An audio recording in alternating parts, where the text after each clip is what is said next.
What if everything you've ever experienced, every person you've met, every sunset you've watched, even this video you're watching right now, is just lines of code running on some alien computer? This isn't science fiction. It's a serious theory that has philosophers, scientists, and even tech billionaires genuinely worried. Welcome back to Complex Things Turned Simple, where today we're diving into the mind-bending world of simulation theory. The simulation hypothesis suggests that what we perceive as reality might actually be an artificial simulation, like a hyper-advanced version of The Sims 4. But unlike The Matrix, this isn't about evil robots. It's about the inevitable march of technology and some surprisingly logical arguments that are hard to dismiss. So grab your coffee and get comfortable, because we're about to explore why some of the smartest people on Earth think we might be living in a computer program. Let's start simple. Imagine you're playing The Sims, but instead of controlling little digital people, you are one of those digital people. You have thoughts, feelings, and experiences, but you're actually just data being processed by a computer. The simulation hypothesis takes this idea seriously. According to philosopher Nick Bostrom, there are only 3 logical possibilities for advanced civilizations like ours. Either they destroy themselves before they can build realistic simulations of their ancestors, or they choose not to build these simulations for ethical or practical reasons. Or, and here's where it gets interesting, they do build them, and lots of them.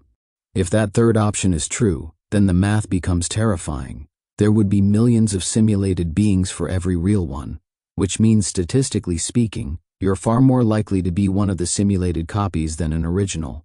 The scary part? If you're simulated, you'd have absolutely no way of knowing it. This idea isn't new, but it got serious attention in 2003 when philosopher Nick Bostrom published his famous paper. Bostrom wasn't trying to prove we're in a simulation. He was making a logical argument about probabilities. Here's his reasoning. If civilizations can survive long enough to develop incredibly powerful computers, they might run simulations of their ancestors to study history. If they run many simulations, there would be billions of simulated beings for every real one. Statistically, you're more likely to be simulated than real.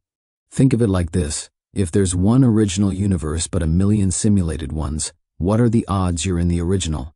Now you might be thinking, this is crazy talk. But before you dismiss this completely, consider some genuinely strange things about our universe that make even skeptics pause. First, let's talk about digital physics. Our universe seems to have rules that look suspiciously like computer code. Physics has these hard limits, like the speed of light being exactly 299,792,458 meters per second, no faster, no slower. And then there's something called Planck length, which is basically the smallest possible measurement in our universe. Sound familiar? These look exactly like the pixel resolution and frame rate limits you'd expect in a sophisticated simulation.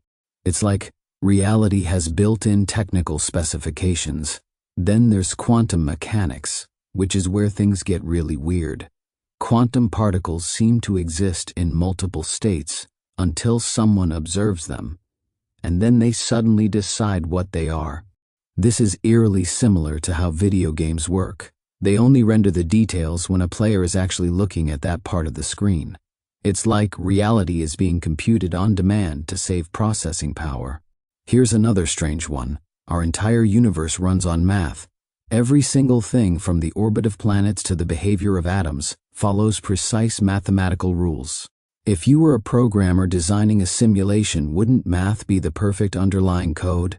It's elegant, predictable, and incredibly efficient. And finally, there's the Fermi paradox. With billions of stars and potentially habitable planets, where are all the aliens? One possible answer is chilling. Maybe advanced civilizations don't bother exploring the physical universe because they're too busy living in perfect simulations. Why deal with the harsh realities of space when you can create any world you want? This isn't just philosopher talk anymore.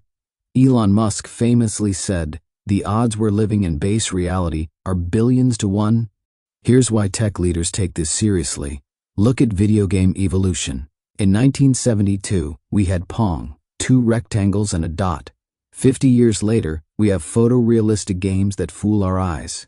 If this progression continues, imagine what games will look like in another 50 years or 500 years. Some tech companies are already working on brain-computer interfaces. If you can directly stimulate the brain, you could create experiences indistinguishable from reality. We might be closer to creating conscious simulations than we think. Before you have an existential crisis, let's look at what the skeptics have to say about all this. First up is the computing power problem. Think about it. Simulating every single atom in a human brain would require absolutely mind-boggling amounts of processing power. We're talking about roughly 86 billion neurons, each with thousands of connections. Now multiply that by every person on Earth, then add in all the animals, plants, and every grain of sand. The computer needed to run this simulation would have to be larger than the universe itself. Maybe it's simply impossible. Then there's what philosophers call the consciousness problem. Here's the thing. We don't even understand how consciousness works in the real world. We can't explain why you have subjective experiences, why you feel pain, or why you have that inner voice narrating your thoughts. So how could we possibly simulate something we don't understand? Creating truly conscious digital beings might be fundamentally impossible, no matter how advanced our technology gets. There's also the substrate problem. Our physical universe, with its specific laws of physics and chemistry, might be the only way that complex information processing, like consciousness, can actually occur. Digital simulations might be too limited, too simplified to support real awareness. It's like trying to run the ocean on a calculator. And finally, there's the infinite regress problem. If we're simulated, who's simulating our simulators? And who's simulating them? It's simulations all the way down, which creates a logical nightmare that makes the whole theory collapse under its own weight. But let's say, just for a moment, that we are living in a simulation. What would that actually mean for us? First question, does it even matter? Think about it. If your experiences feel completely real to you, aren't they real in the only way that actually counts? Your joy when you laugh with friends, your love for your family, the satisfaction of achieving a goal. These feelings are still meaningful, whether they're generated by neurons or by code. The simulation might be fake, but your experience of it is absolutely real. Second question, can we escape? Unlike the Matrix, where Neo could choose between the red pill and blue pill, there might be no real world to escape to. This simulation could be the only reality we'll ever know. And honestly, would you even want to escape? What if the real world is boring, or dangerous, or just plain worse than this one?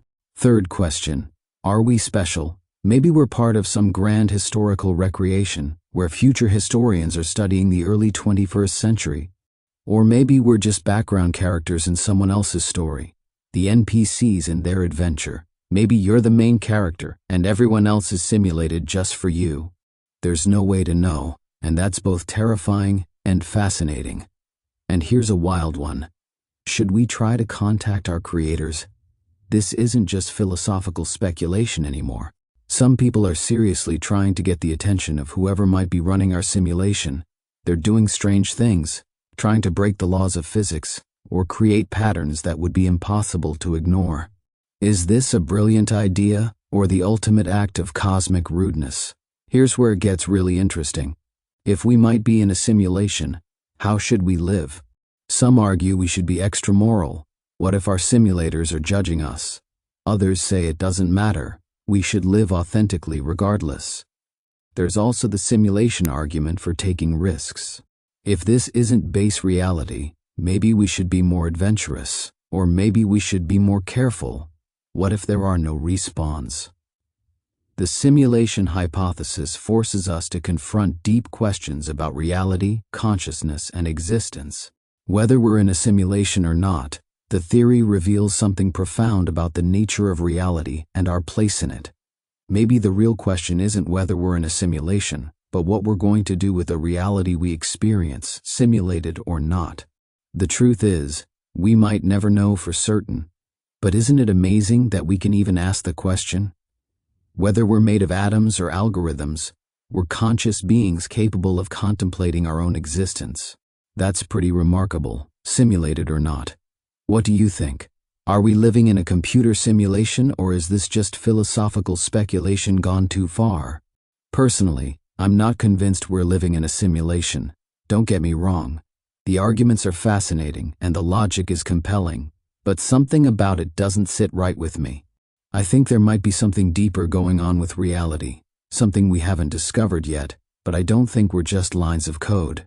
The theory is incredibly thought-provoking though, and that's what makes it so valuable. Let me know what you think in the comments below. Are you team simulation or team reality? And don't forget to subscribe for more complex things turned simple. And remember, whether you're real or simulated, you're still you. Now that's a simple truth in a complex universe.